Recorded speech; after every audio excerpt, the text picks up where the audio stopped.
Le goût, on l'a à la naissance, on l'a pas, on l'a dans l'éducation, on l'a par ses parents. Il y a un proverbe congolais qui dit que si tu sais pas t'habiller, c'est que ton père savait pas s'habiller.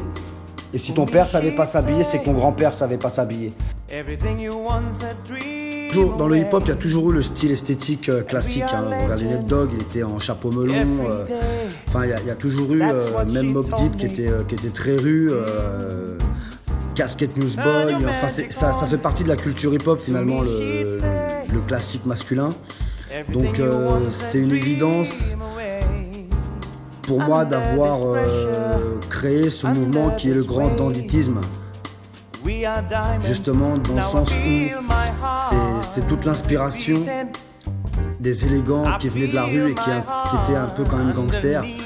Et même dans ce que je regarde comme film ou écoute comme son, il y a toujours un esprit rue.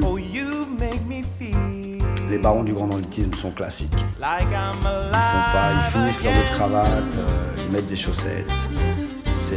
Même Hugo Jacomet vous dira dans ses chroniques que ne pas mettre de chaussettes avec des loafers,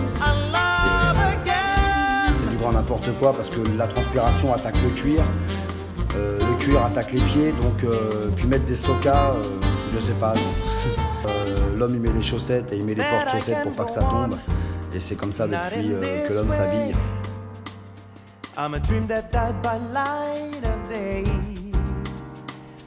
Et on a toujours des belles lunettes noires, parce que les barons ont toujours des lunettes noires. Parce qu'on ne sait pas ce qu'ils ont fait avant, on ne sait pas s'ils sont fatigués ou pas. Mais voilà, il y a ce côté, entre guillemets, star, qui me différencie d'un mec qui va à la banque et qu'on oblige à mettre un costard bleu avec une chemise bleue et qui n'est pas à l'aise avec. Nous, c'est un choix. Vous savez, l'élégance, c'est pas un choix, c'est une chance. Alors, mon avis sur la sprezzatura, c'est que c'est la nonchalance dans le style, c'est-à-dire par rapport à l'école anglaise, être plus relax.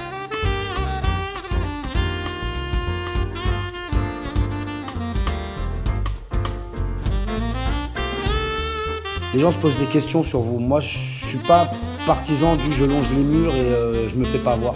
J'ai un dicton qui dit « Comment tu veux être un super-héros si ta vie n'est pas un film ?» Donc faut créer l'événement et je vous assure que être bien habillé, ça crée l'événement. Vous sortez, vous savez pas quoi faire, vous allez boire un café, hop, vous avez mis un beau chapeau, une belle cravate, quelqu'un va vous dire « Oh, quelle belle cravate », boum, vous engagez la conversation. Si ça se trouve, votre vie, elle va changer. Si vous êtes habillé comme un lambda, il va pas se passer grand-chose dans votre journée.